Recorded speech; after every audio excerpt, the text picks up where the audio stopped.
Good evening. Last week we brought you the 110th FA Cup final. Tonight we bring you the final match for the very first England Challenge Cup. England v Argentina at Wembley, the first meeting between the two countries since the 1986 World Cup. Maradona just walked away from Huddle then. Valdano, hopes and Maradona!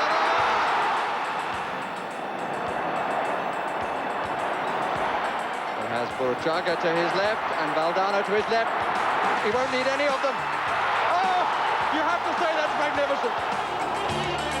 But Maradona no longer part of the Argentinian team. And our own superstar, of course, out of action for the foreseeable future. Today, Argentina had only two players left from last year's World Cup. One of them, Ruggeri, scored against the Soviet Union on Thursday. That ended in a 1-1 draw. England had earlier beaten the Soviets with David Platt highly influential in that victory.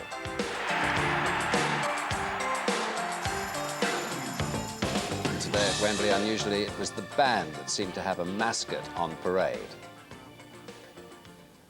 Well, Jimmy's with us for an end-of-term England report, although, of course, there's still the tour down under to come. So, England v Argentina, Trevor Brooking with John Motson. David Batty wasn't even born when Nobby Stiles got to grips with Argentina here at Wembley in 1966. But the 22-year-old from Leeds United gets a chance to show similar ball-winning qualities as he figures in England's starting lineup for the first time. Graham Taylor makes 6 changes from Tuesday's team. Back come the Arsenal pair, David Seaman and Lee Dixon, although like Alan Smith and John Barnes, they won't be going on tour on Monday. And back come the Forest pair, Stuart Pearce and Des Walker, who will be going. So will Gary Lineker, who returns up front and also resumes the captaincy. The Argentine selection includes only 2 survivors from the World Cup, goalkeeper Goycochea and the number 6 and captain Ruggeri, who scored in the 1-1 draw with the Soviets at Old Trafford on Thursday. There are 3 changes from that side, with the number 10 Martelotto making his debut today. Not a bad start to your international career. First game at Wembley, wearing Maradona's shirt.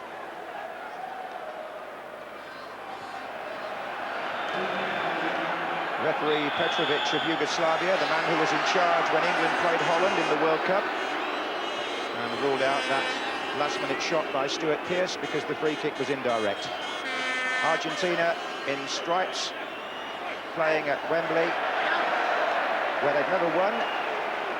Indeed, the two countries haven't met since the World Cup of 1986 in Mexico, where Argentina did win, thanks partly to the hand of God goal.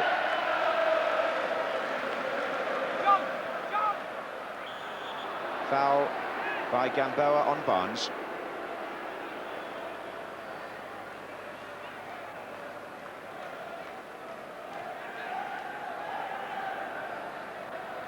Stuart Pearce to take the free kick, waiting for Mark Wright to make his way up to join Alan Smith there.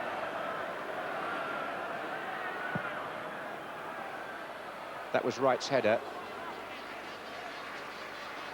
Trevor Brooking with me. I think Gary Lineker's looking, Trevor, for a few more goals to get nearer that England scoring record. I'm sure he is, although he won't find it easy to get the space to get shots on goal with this Argentinian defence, and they tend to load up the midfield.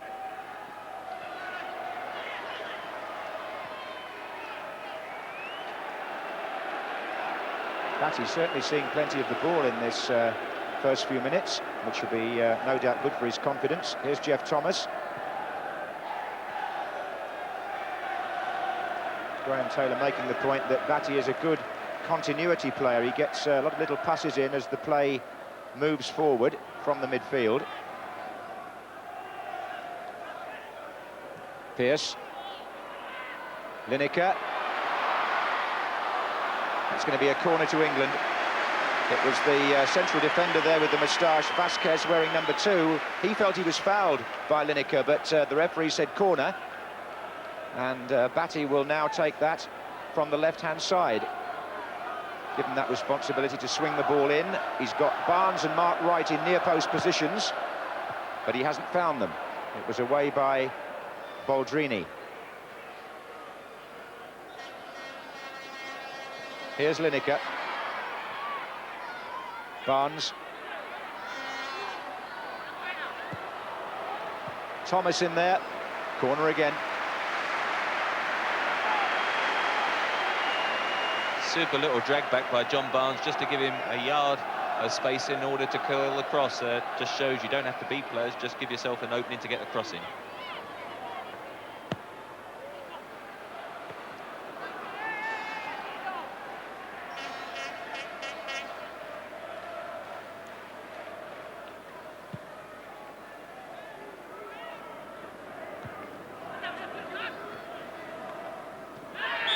Handball.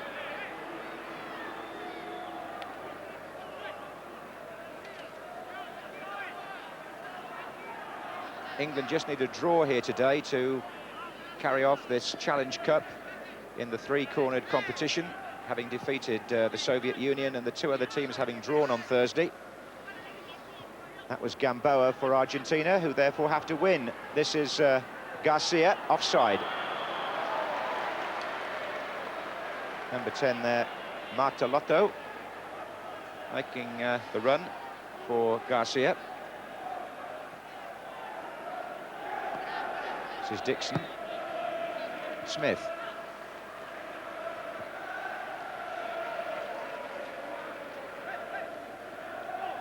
So England forcing the issue in this opening 10 minutes. This is Wright. Free kick goes to England. Alan Smith tussling with Ruggieri. One of those that the referee could have perhaps seen either way, but he's given it in Smith's favour. And in a position where a left-footed shot from John Barnes would be favoured rather than the right-footer. This side of the penalty area, you always would fancy John Barnes or Stuart Pearce with his left foot to hit the shot. Well, they're both standing close to the ball and summing up the angle. Pearce successful here last week against Tottenham, of course.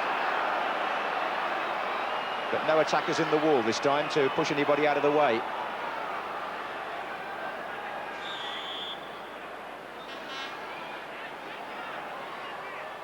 Pearce.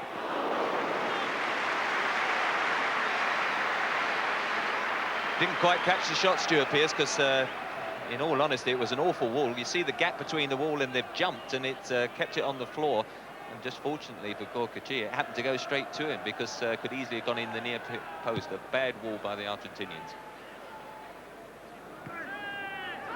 Number 11, Baldrini for Argentina. That wasn't a bad effort because he'd noticed that Seaman, just for a second or two, had advanced.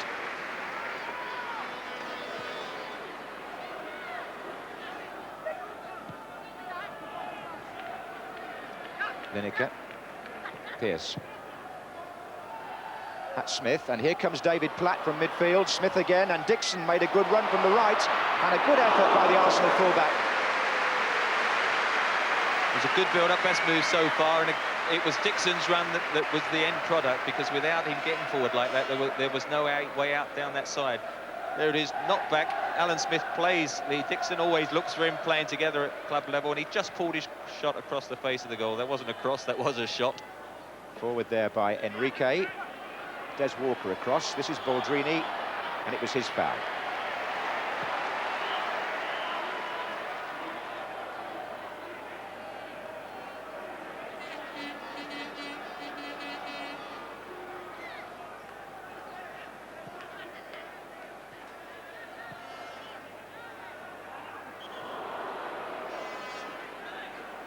Simeone, the only player really in the Argentine party here who's playing with a top European club at present. He's with Pisa in Italy, although in fact I say top club, they've been relegated.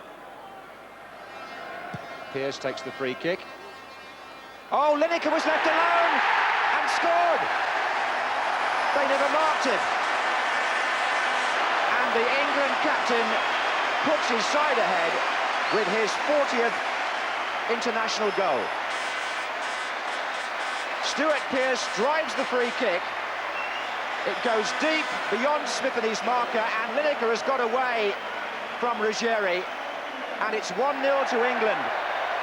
Well, it's a long kick, and Ruggieri is assuming Goycochea is coming for the ball. You have to blame the goalkeeper. Great instinctive poaching by Gary Lineker to pick up that loose ball, but it's a goalkeeping fault, there's no doubt. 6-yard box header should have been collected by the goalkeeper. I mean, the free kick was taken from the halfway line. It travelled a long way. There was plenty of time for him to come off his line. Here's Garcia for Argentina, and a good interception by Mark Wright.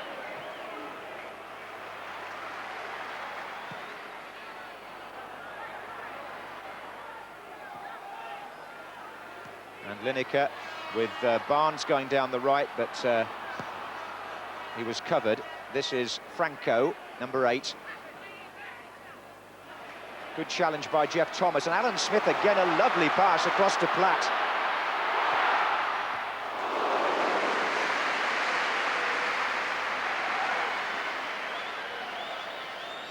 David Platt, who scored twice against the Soviets.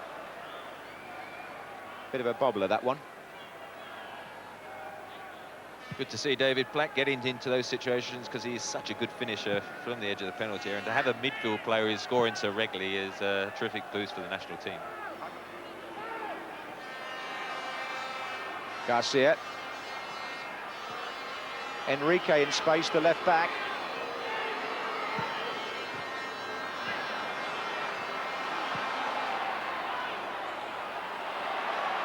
Good touch by Batty, then Lineker, then Smith, now Pearce.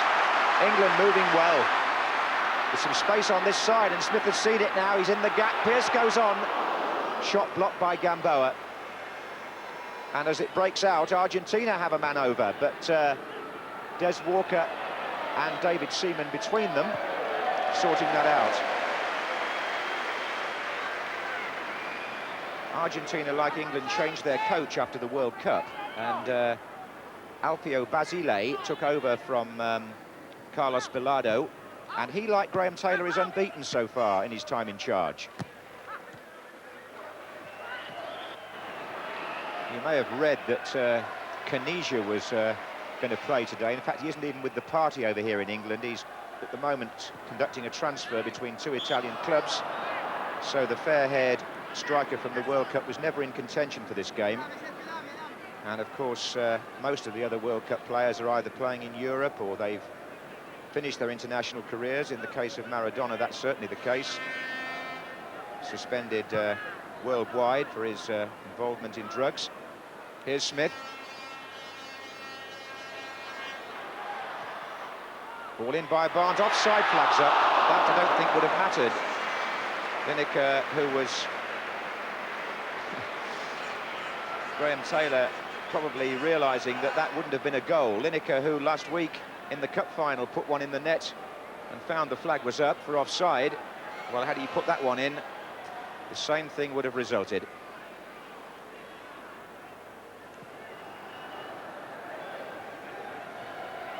A header by Wright came back to Baldrini, who hit it early, winning his 4th cap.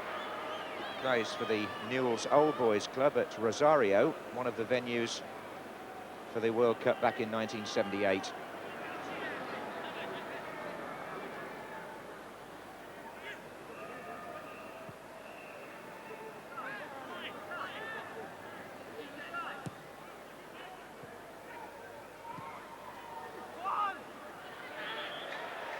Now, Jeff Thomas's was the tackle, and then the retaliation was by Simeone.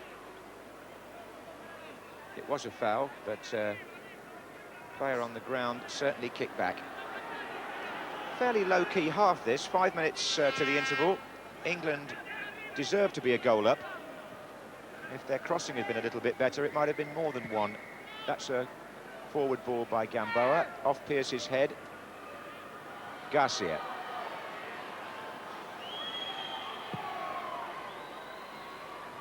David Platt defending his own penalty area. Gamboa to Franco. Simeone.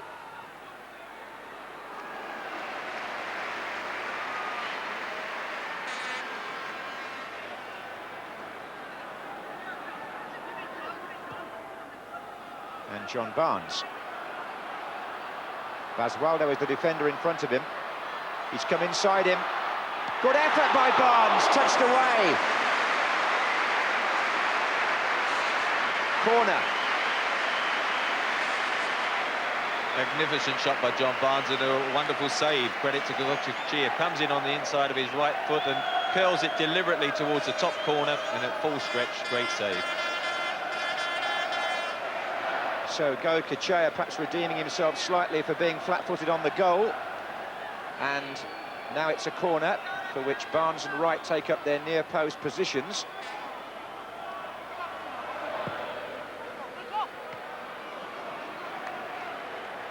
Well, goalkeeper steps again here. Just walking around with it.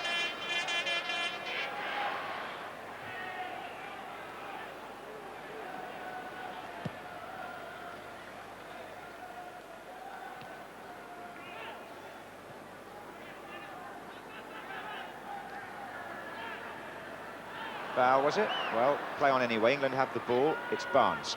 It can go left to Jeff Thomas. And Basualdo cuts it out. Smith retrieves it.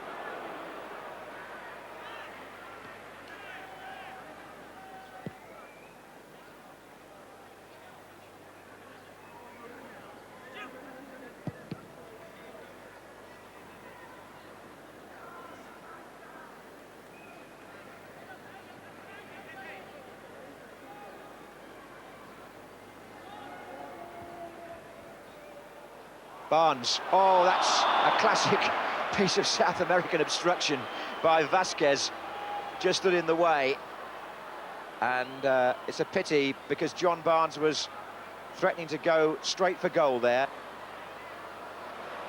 Well, Smith leaves it for John Barnes as he goes to flick it outside. A blatant body check, and he probably got his bony knee into his thigh or even on his own kneecap. So Barnes back on his feet. The free kick just about on the corner of the area. Pearce has placed the ball, and England have 6 men in there. A lot of pushing and shoving going on in the centre. It was meant for Batty, but well, he's found it in the end. And Argentina breaking away at the end of the first half. Garcia, oh, he's through! And what a mess he made of it. What a chance. Virtually the first one they've had. But it was clear-cut for Claudio Garcia. England's defence caught. Pearce is getting back. Walker it was who fell over and left the way clear. And Garcia rolled that horribly wide. There's a catalogue of errors, wasn't it? Starting from England's free kick, where they actually gave possession to Argentina. Argentina broke and then opened up the opportunity, and Garcia had a wonderful opportunity. I mean, the only chance they've had in this first 45 minutes, but an awful finish that never even brought a save from David Seaman. So half-time arrives with Graham Taylor's England in the lead, and things going pretty much according to plan. Gary Lineker's goal after a quarter of an hour, certainly the least England deserved. Stuart Pearce drove the free kick long. Goicoechea didn't come when his defenders thought he should and would. He went backwards, in fact, and Lineker scored his 40th goal for his country, and that just means now that 2 other men ahead of him in the 40s. Bobby Charlton, the all-time record holder, 49. Jimmy Greaves, 44. But Gary Lineker, with a tour coming up to Australia and New Zealand, has now got the scoring record in his sights. Joining today's proceedings in the middle of the Royal Electrical and Mechanical Engineers staff band is 6-year-old John Ruin, whose presence there is down to Jimmy Savile, who wanted to play at Wembley in the band as part of the Jim will Fix It programme, and he's achieved his ambition.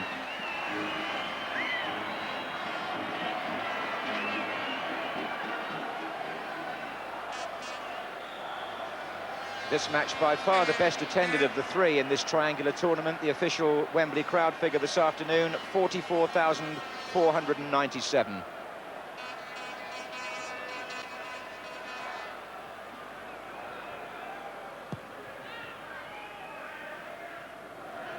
Smith. He's right. Dixon. And there goes Baldrini. Not a bad cross, that, and Seaman's lost it for a moment, and Garcia couldn't hook it back. It was just a split second there where it was quite dangerous, Trevor. Good early cross by Baldrini. Needed somebody with a little bit more height than little Garcia. Tried to hook it back across, hit his own chest and went out of play. But again, Garcia was the only man up front, and they need to get more numbers forward.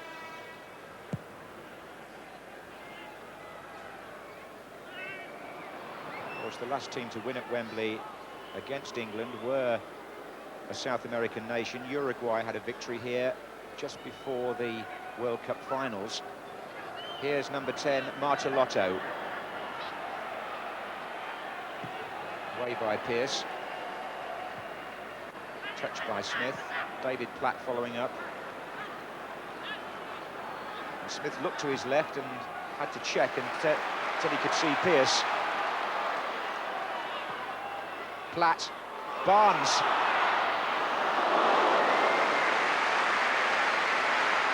Good build-up, good unselfish layup by David Platt. See, Stuart Pearce knocked it in. Platt in a good forward position. John Barnes coming on to it, hit it with his right foot. Didn't quite catch it, bit of a bobbler, and Gokachia away had it covered.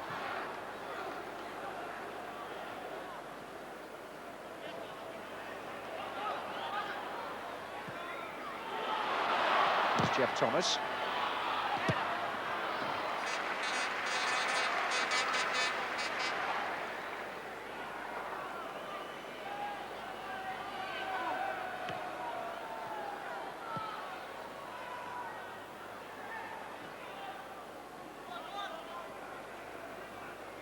Garcia. Walker. Platt with Dixon outside him. Lineker's on that side as well.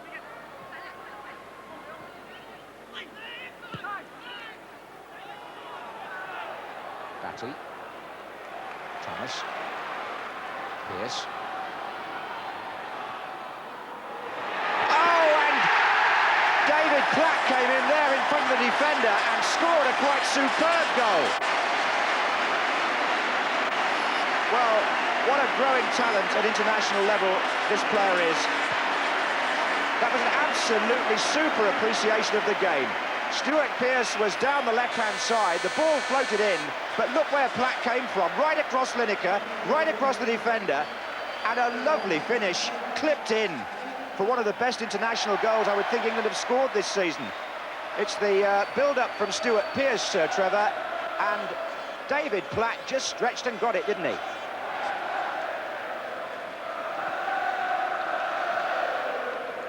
Here's Pearce, who made that goal for Platt.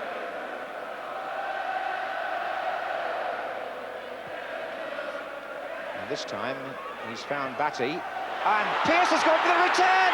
Oh, what a pity it didn't go in. Terrific play by the England left-back in the build-up and very nearly in the execution. He gave the first ball, Pearce, there. Batty saw him going for the return. He's beaten the offside, rolled it past the keeper, and agonisingly, as Lineker came in, also past the post.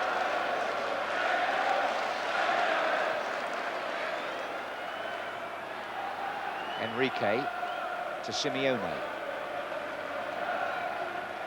Martelotto. And good backing for England in the sunshine here at Wembley from this 45,000 crowd. Batty. Just span off the Argentine player. This is Gamboa. Dixon. That was a rather reckless challenge. It was late, the foot. And I think the Yugoslav referee is, for the first time here, having to handle a protest. And as you can see, the ball running away from him, and there's the ball is cleared. He no need to follow through. He has a habit of turning his shoulder and going in a little bit late like that. Gamboa. Again.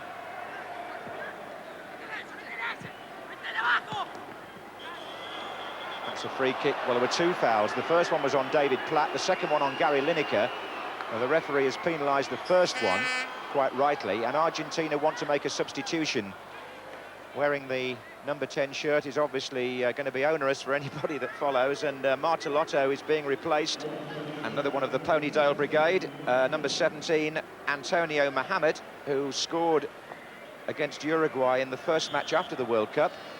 He's on the pitch as Argentina defend this free kick. Goycochea comes for it. Mohamed, who's just come on, is 21 years of age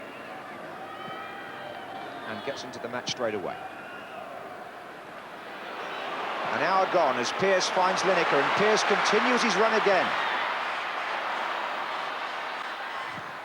Forces a corner.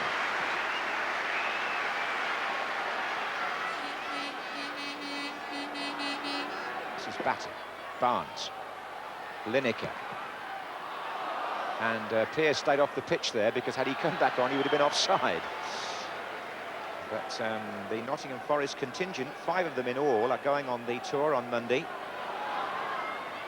And as England have the throw, it might even be the moment for Graham Taylor to make a change. Here's Jeff Thomas. That'll be retrieved by David Platt. Dixon.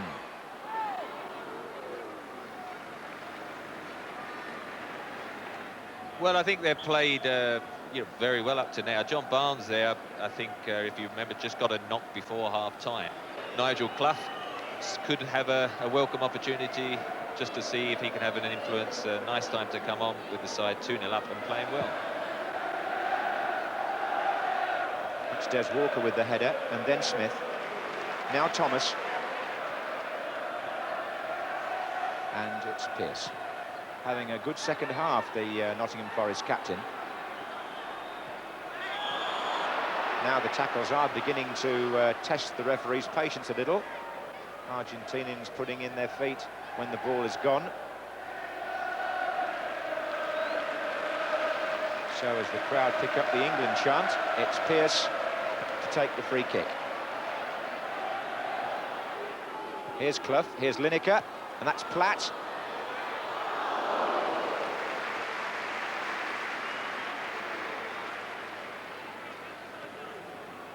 20 minutes gone in the second half at Wembley. It's England 2, Argentina 0.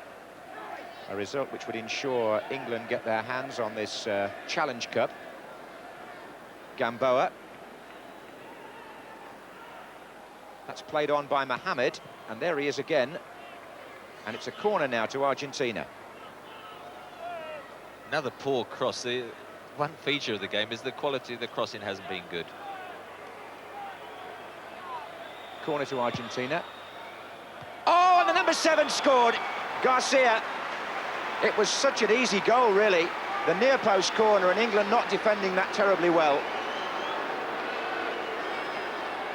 That's what happens when you get a quality cross. Good pace, unmarked. Garcia, the smallest player in the Argentinian side, and whoever was picking him up will be a little bit disappointed with that free header. It was a free header, and Argentina are back in it at 2-1.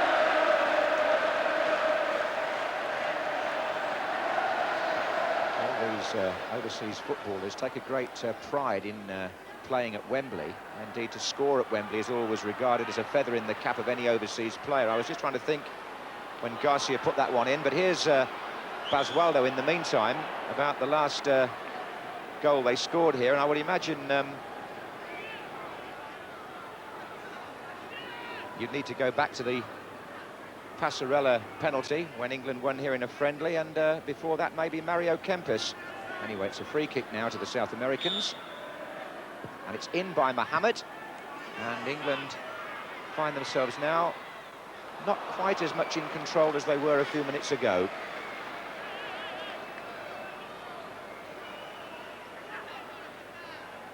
Two 2-1 now.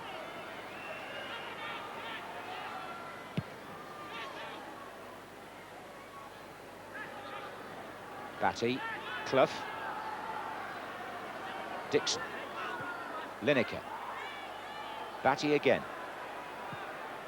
Dixon well forward here, but losing out and it's Mohamed for Argentina.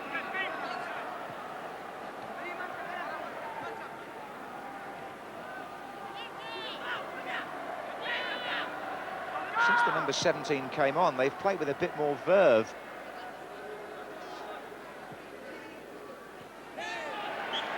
Foul. Pearce on Franco. Well, there are 20 minutes to go. And here's Nigel Clough. Spreads it wide. Very effective, too, to put Lee Dixon in space. This is Lineker. Platt running strongly on this side.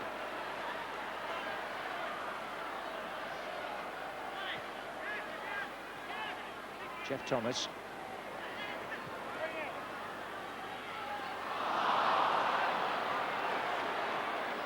Just lost the momentum a bit, England. A bit of complacency, then conceded the goal, and it's given Argentina, just a little half a yard in their play, and England just lost their rhythm.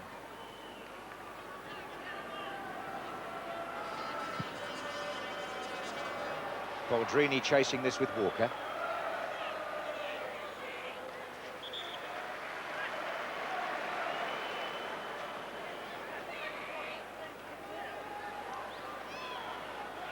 They'll have to make sure the marking's rather better this time. It's Mohamed to take the corner. Ruggieri and Vasquez have come up on the far side, the two central defenders. Oh, and it's there, the equaliser. Franco. Well, 2 goals from corners. And Argentina come from 2-0 down to turn the match right round. And it's greasy with almost silence inside Wembley, except that the Argentine players are thrilled to bits. Mohamed delivers the corner right-footed. It swings out a bit. Franco gets up well, a good 10-12 yards out, and in the top of the net, with Seaman standing in the middle and Pearce unable to reach it. Number 8's header, and over Pearce's head, I think.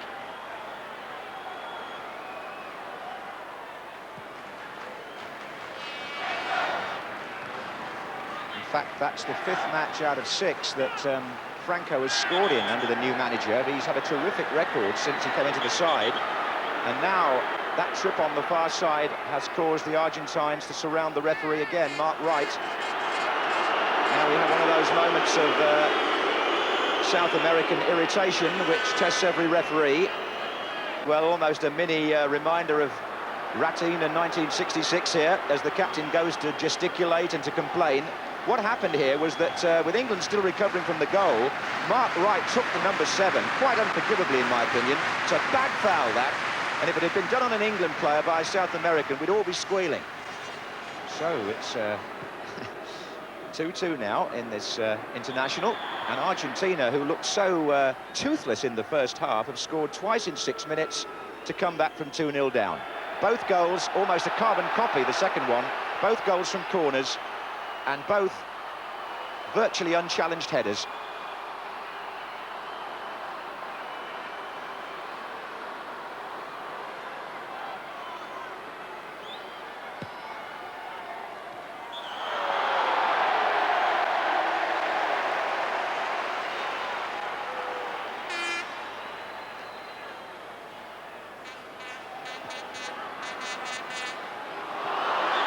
Smith's taken a nasty whack there from Simeone, I think.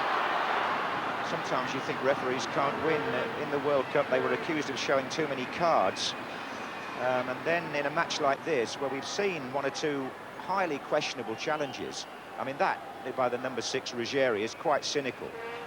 No, that was a combined effort, wasn't it? Ruggieri, the 6. I think it was Simeone, the 9, who probably got the one that hurt Smith on the ankle. But, I mean, it was obvious Alan Smith's just going to lay it off. There was no need for him to follow through like that.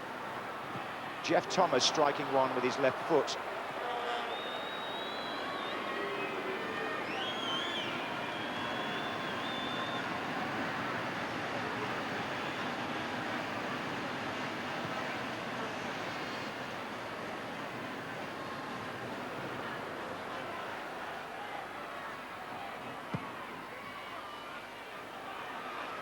Well, there's 10 minutes left here at Wembley.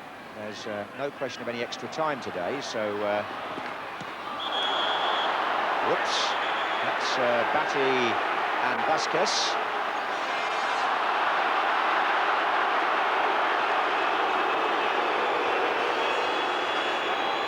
And the referee clearly thinks Vasquez is acting. I think it's one of those 6 to 1 and half a dozen than the other. They both had a little interchange. As you see, this was always going to end in a little tumble as they all go into a little crowd. The ball is forgotten about, and as they land, there's a little scuffle between the two, and I think Vasquez in the end decided, I think I'll lay down and try and get David Batty into trouble, but I think that was 6 to 1, half a dozen the other. Lineker just going one way, then the other. Mark Wright comes in, but he was blocked. We have a somewhat unwelcome intruder onto the pitch, not wearing very much apart from a Union Jack. And the Wembley security staff persuading that particular person to leave. The referee still continuing his monologue with the Argentine players. Now, it's a question of where he restarts the game here, I think, Trevor. I think he's suggesting he's going to drop the ball right on the edge of their penalty area, which has not gone down very well. There's no way they should be disputing a decision like this, though. It's very unsightly, isn't it? This is what happened in the World Cup final, when I said at the time that I think when it gets to the pushing and shoving of the referee, somebody has to step in and say that can't be allowed. I think it was a good gesture by Gary Lineker there, because you know, the drop ball was in a dangerous situation, and sportively Gary Lineker's just let them get possession because it was a dangerous situation, which wasn't to their own shortcomings, the fact that somebody came onto the field of play. Yes, I think we should just emphasise there that there was an intruder, a streaker, if you want to call the person by that name, who the official had to wait to be escorted off before he could restart the game.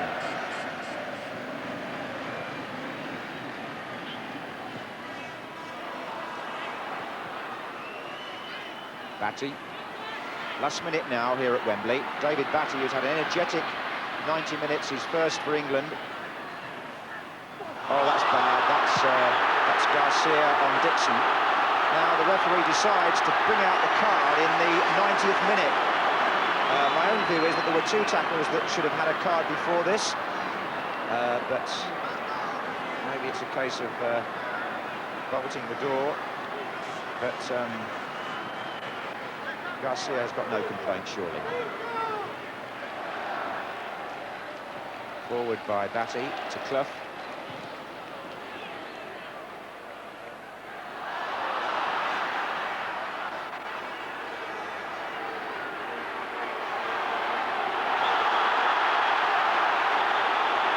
See, the referee let them go on for most of the match without taking any action, and now at the end it's just got a bit too much for him, and he'll be quite glad to blow the final whistle, I would think.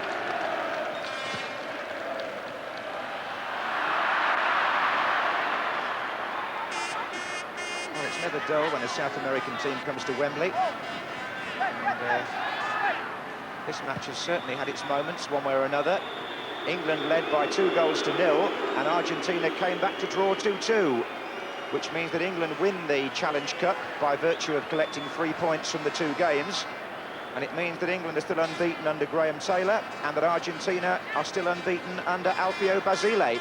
Honours even, as Gary Lineker makes his peace, or the Argentines make their peace with him, and Lineker was a good ambassador there in a fairly stormy last 15 minutes, but the Argentines will see that as a moral achievement to come back from 2-0 down. David Platt scored England's second.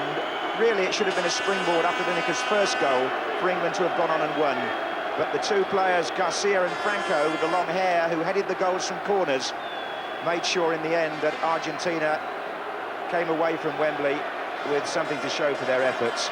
England now go on tour and have plenty to reflect on here. Final score of England 2, Argentina 2.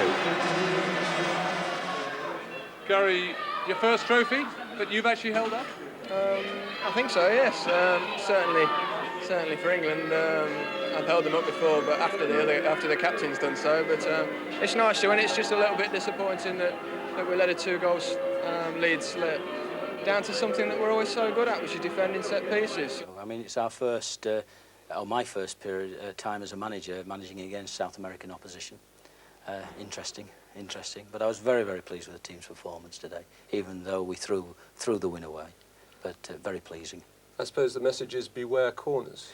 Well, I mean, the surprising thing is that any team, when they have a free kick or a corner, it's a goal-scoring potential for them. But it's most unusual for an England team to concede goals from corners to continental opposition, and to concede 2 in 6 minutes. I mean, the players and myself are very disappointed because, to a degree, we've thrown away some of the very good work that we did to get into a 2-0 lead. But if we look at the thing in the whole context, it was very, very good performance, and we have the trophy that we were playing for between the Soviet Union and Argentina ourselves. We've won it, and that's important. Plenty of passes strung together to please to answer the critics. Well, I think, yeah, I'm not too concerned about that. I thought the second goal, for instance, that really typifies the kind of football that I believe in, and also the kind of football that I'm sure people like to see. It's crisp, it's incisive, it's played into parts of the field whereby you're going to hurt the opposition, and the finish is there. It's all done, you know, in the blink of an eyelid, and yet the high quality there and the speed of it was first class. Now that's what we're looking for, and we saw flashes of it today. They were strange goals to concede by England today, though, weren't they? Yeah. Unusual type of goals. Uncharacteristic. Not often an England team's beaten in the penalty area with 2 headers. Just lapses, end of season. Instead of going to meet the ball, thinking there's going to be great danger, just a moment's concentration is lost, and the ball ends up in the net. I mean, it was high skill. That second one particularly, from that distance out to pick out the top corner of the goal. So it went over Pearce's head as well and gave Seaman no chance. Give credit. Those don't go in against you, thank goodness, more than once in a while. It all got a bit bad-tempered, and England weren't entirely blameless for that, I felt. Not really, although it did illustrate again, I think, and there's no need for us to tell the viewers that the Argentines do have a different attitude to the physical side. I say moral, that's a bit high-handed, but I mean they do have an attitude, a different attitude of physical contact in the game. And for the second week running, we've seen what can happen if a referee tries to be too kind. Mr. Petrovic, thought he was refereeing a benefit game of some kind, a testimonial, and you can't allow players to feel that they can get away with tackles that they know they shouldn't do.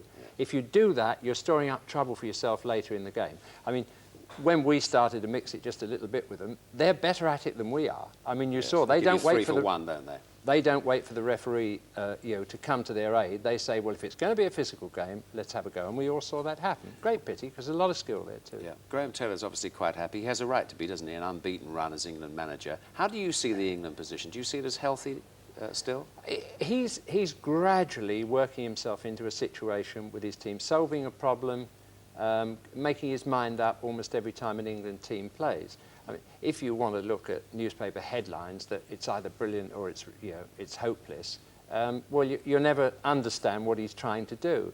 But you can see that he's now refined the goalkeeping situation. David Seaman's had a game or two and looks like the #1, but Chris Wood's a very good #2. Is he clearly the #1 Seaman for you?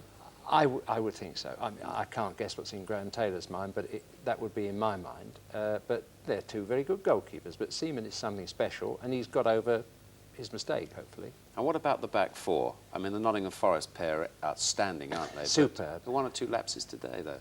Yes. Mark Wright sometimes just lets his temperament stop a perfect performance. And I think he did today. Once England conceded the second goal, he went in and gave that silly foul away. But fortunately, even if you leave out Adams, there's Pallister, who's done so well with Manchester United, gaining confidence all the while, playing in a European final. So we're doing all right there. What about the middle of the field now? There was lots of bite around today, but sometimes do you feel lacking in a little guile, or? Well, there was a player missing today. I can't think of his name for the moment, but but it's obvious that... We say good evening to him if he's watching. Good evening, yes, I hope he's watching. Yeah. What was that? Sorry. No, quite honestly, you can see that Graham Taylor likes players in the middle of the field, who I like as well, who can get in all 3 areas of the field. That's it, defending their own penalty area, in the middle of the field, very busy, athletic players, and also able, like Platt does particularly, to get up and finish moves. And that's Thomas, you know, is aggressive and he can cover area. And complementing that is the one odd man out, Barnes in his free role, who is different. You know, he does unexpected things, and I think that's about the right balance. Do you see Smith and Lineker as a likely partnership for the future? Or are they a bit too similar, do you think, in their styles? No, I think Smith is underrated. I mean, we were talking about it this afternoon, really. If you watch him carefully, he does a lot of smooth linking up with balls from the defence to give players, you know, the chance to start attacking moves from then on. What was obvious in the other match, really, was that Wright and Smith looked as if they were total strangers. I mean, strikers hunt in pairs most successfully. And Lineker and Smith seem to be building up an understanding, or when Beardsley is popped on, you know, with either. They're both passing players. I mean, that's worked out quite well.